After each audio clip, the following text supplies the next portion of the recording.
Hello everyone. क्या हाल चाल है आपके।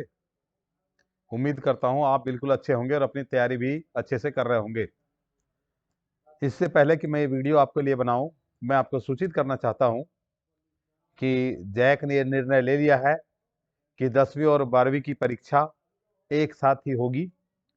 और वह जो है उसकी संभावित तिथि बताई गई है होली के बाद, यानी कि मार्च के आखिरी सप्ताह में या अप्रैल के प्रथम सप्ताह में की जाने की पूरी उम्मीद जताई जा रही है। और इसके लिए जो सचिव हैं राजेश शर्मा जी, उन्होंने जैक को ये पत्र भी लिखा है कि आप जल्द से जल्द इसकी क्या व्यवस्था करते हैं, हम लोगों को बताएं। एक दूसरी महत्वपूर्ण बात यह है कि आप सभी बच्चों को, 10वीं और 12वीं के खास करके बच्चों को यह ध्यान रखना होगा कि फर्स्ट टर्म का जो एग्जामिनेशन हुआ था, जो निर्धारित था कि दिसंबर में होगा, नहीं हो पाया। तो उनका जो सिलेबस था, फर्स्ट टर्म का जो भी सिलेबस है, उसका सारा क्वेश्चन ऑब्जेक्टिव होगा। और सेकंड टर्म का जो सिलेबस है, आपको पता है सेकंड टर्म का जो सिलेबस है उसका एग्जाम सब्जेक्टिव होगा। यानी कि अभी बच्चों में किसी प्रकार की अफरा तफरी ना मचे, बच्चों में किसी प्रकार की चिंता ना हो, इसके लिए इन्होंने प्लान किया है कि जो फर्स्ट टर्म का सिलेबस है उसमें ऑब्जेक्टिव प्रश्न पूछे जाएंगे और सेकंड टर्म का जो सिलेबस है उसको सब्जेक्टिव पूछे जाएंगे। आप समझ गए?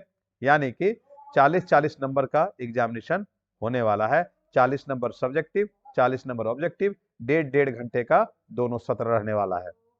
जहां तक मेरी जानकारी है, मैं आपको बताऊं, ये जो 1.5 घंटा है, इस 1.5 घंटे में पहला जो 1.5 घंटा है उसमें आपका फर्स्ट पेपर ओएमआर पे होने वाला है, ओएमआर पे होगा।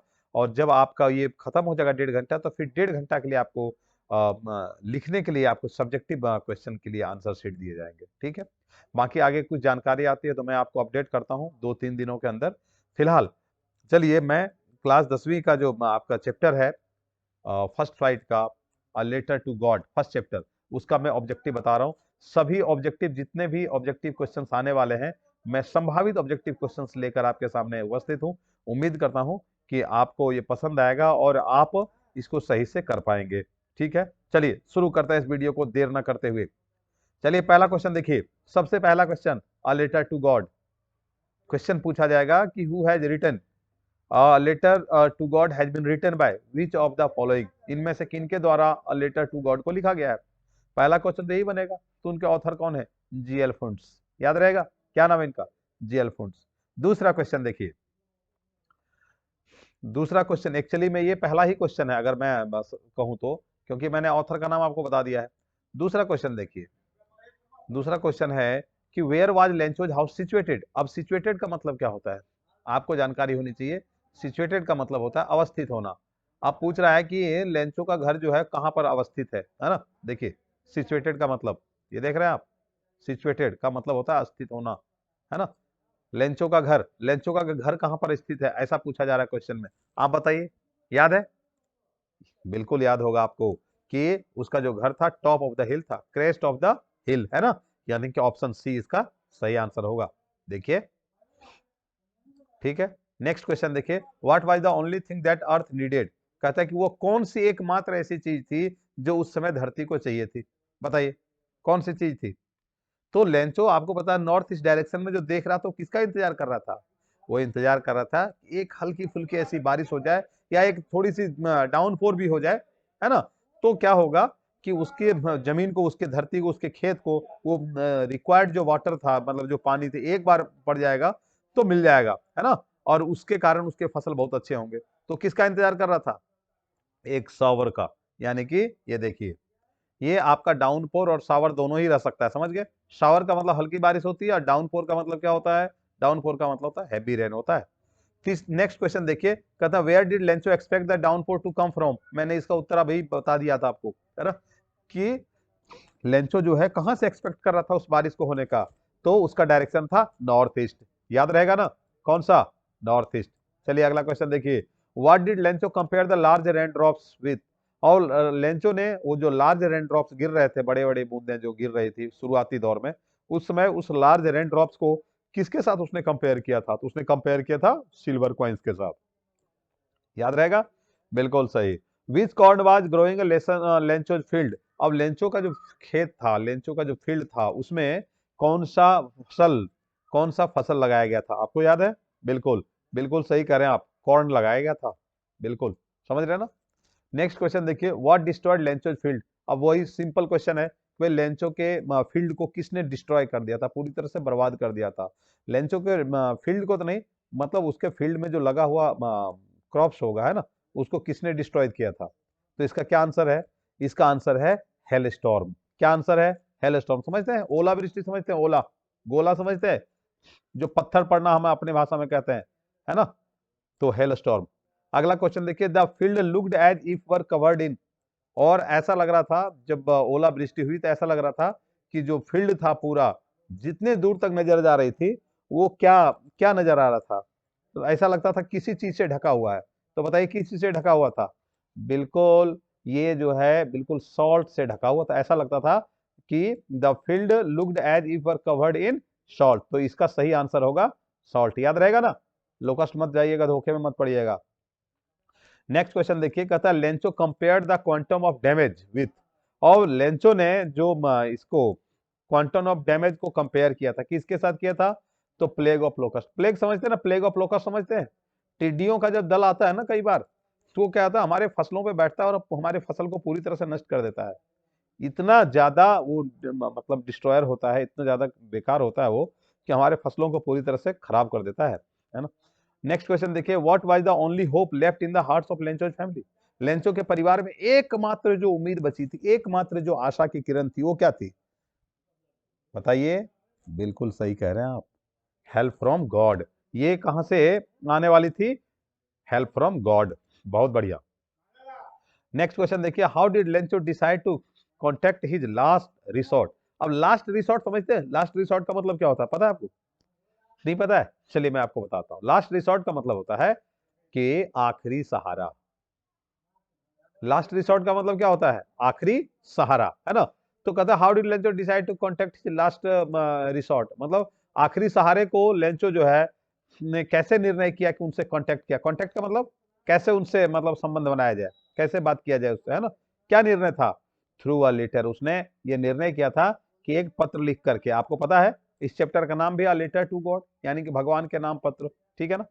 अगला क्वेश्चन है, next question is how much money did Lencho ask for. Lencho ने कितने पैसे की मांग की थी, बताइए।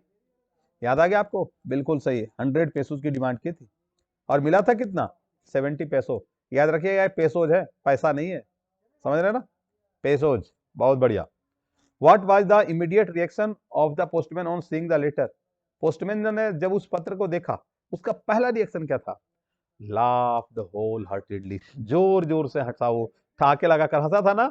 बिल्कुल सही कह रहे हैं आप, बिल्कुल सही है आपका जवाब, बिल्कुल जोर जोर से हंसा था वो। The post master was a fat amiable man. वो जो पोस्ट मास्टर था ना, फैट था, एमिएबल था। अब यही क्वेश्चन पूछ रहे भाई, एमिएबल का मतलब बताइए। फैट का मतलब तो आप जानते हैं, फैट का मतलब मोटा होता है। अब एमिएबल का मतलब पूछ रहा है आपसे, तो एमिएबल का मतलब क्या होता है? एमिएबल का मतलब होता है फ्रेंडली। क्या होता है? फ्रेंडली। ये देखिए, देख पा रहे हैं? बिल्कुल सही। Next question, on seeing the letter the postmaster was moved by Lencho's. जो ऑन सीइंग द लेटर, और पत्र को देखने के बाद, the postmaster was moved by Lencho's. तो जो पोस्टमास्टर ने था उसने क्या देखा? The postmaster was moved by Lencho's. क्या? Unwavering faith. भगवान के ऊपर जो उसका अटूट विश्वास था, उसकी तरफ उसको नजर आया, है ना। ये सही आंसर है, अनवेवरिंग फेथ। ठीक है। अब अनवेवरिंग फेथ समझते हैं कि हाँ बिल्कुल, भगवान को मैंने कहा है तो कैसे नहीं होगा, भगवान तो करेंगे ही करेंगे, है ना। ये अनवेवरिंग फेथ हुआ, समझ गए। ऐसा विश्वास जिसमें कोई भी संदेह ना हो, उसको अनवेवरिंग फेथ कहते हैं, अटूट विश्वास। नेक्स्ट क्वेश्चन देखिए, why did the postmaster decide to reply to Lencho's letter. अब जो पोस्टमास्टर ने था, जो पोस्टमास्टर था, उसने यह डिसाइड किया था कि भाई लेंचो के पत्र का जवाब दिया जाएगा, है ना, है ना। क्यों? आप बताइए क्यों?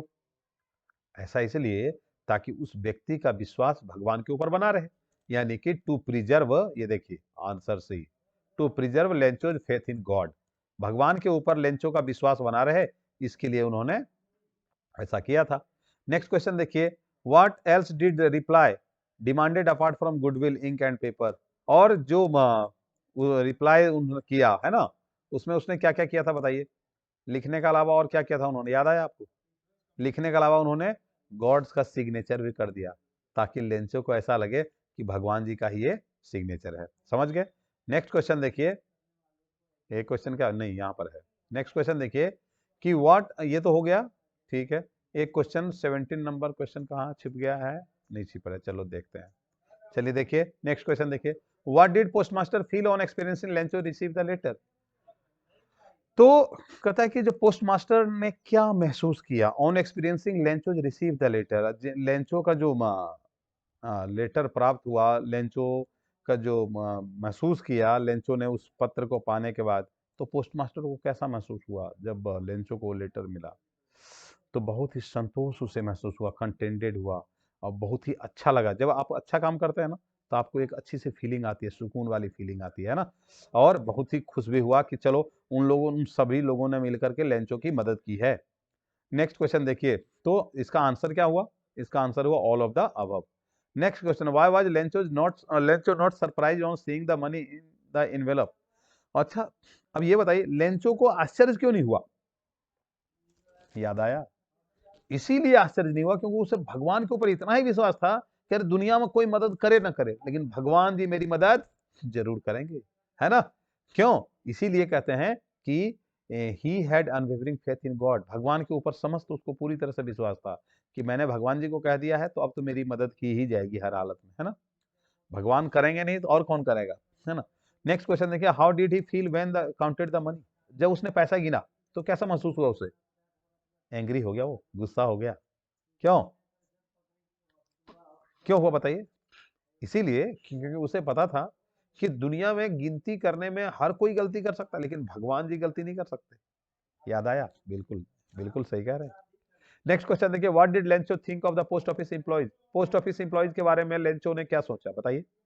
लेंचो ने सोचा कि they are bunch of crooks, ठगों का एक समूह बैठा हुआ है पोस्ट ऑफिस में। इसलिए उसने क्या कहा था भगवान जी से कि अब के जब भेजिएगा ना, तो डायरेक्ट मेरे पास भेजिए, पोस्ट ऑफिस के थ्रू मत भेजिएगा, क्योंकि यहाँ जो लोग बैठे हैं ना वो ठग बैठे हैं। अब उसको क्या पता था बेचारे को कि उन लोगों ने क्या किया था, है ना? चलिए, तो बंच ऑफ क्रूक्स हो जाएगा सही आंसर। और नेक्स्ट 22 क्वेश्चन देखिए नंबर को, what did Lencho ask for his second letter, Lencho ने जो दूसरा पत्र लिखा उसमें उसने क्या डिमांड किया था बताइए? कुछ याद आया? हाँ, जरूर आपको याद आ गया होगा कि उसने जो डिमांड किया था वो यह किया था कि भगवान जी आप ना जो मेरे रेस्ट 30 पेसोज हैं उसको मुझे भेजिए, है ना? यही ना डिमांड किया था। उसने कहा था remaining amount and send it by mail only, है ना? ये देखिए, सीधा कह दिया कि भैया ऐसा है कि आप जो है वो जो बचे खुचे पैसे हैं मेरे वो मुझे भेजिए, है ना? और send it by mail only, ठीक है।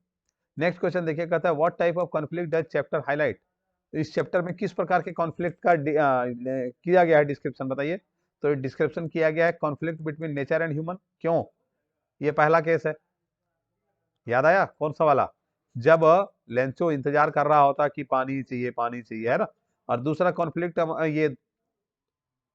ये देखिए, ये जो है conflict among God and nature, यानी कि कॉन्फ्लिक्ट अमंग ह्यूमंस, ये दिखा सकते हैं आप। और एक जो है conflict among nature and humans, यानी कि यहाँ पर ए 1 और 2 करने की बजाय अगर ए और बी कर दिया जाता तो ज्यादा अच्छा रहता, है ना? बिल्कुल, ए और बी कर दीजिए।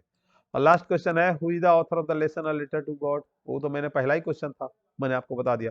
उम्मीद करता हूँ कि आपको समझ में आ गया होगा, और आप सभी सही प्रश्नों, इस पर से कोई भी क्वेश्चन आएगा तो आपसे छूटेगा नहीं, और आप बिल्कुल सही कलर करके आएंगे, करेंगे ना?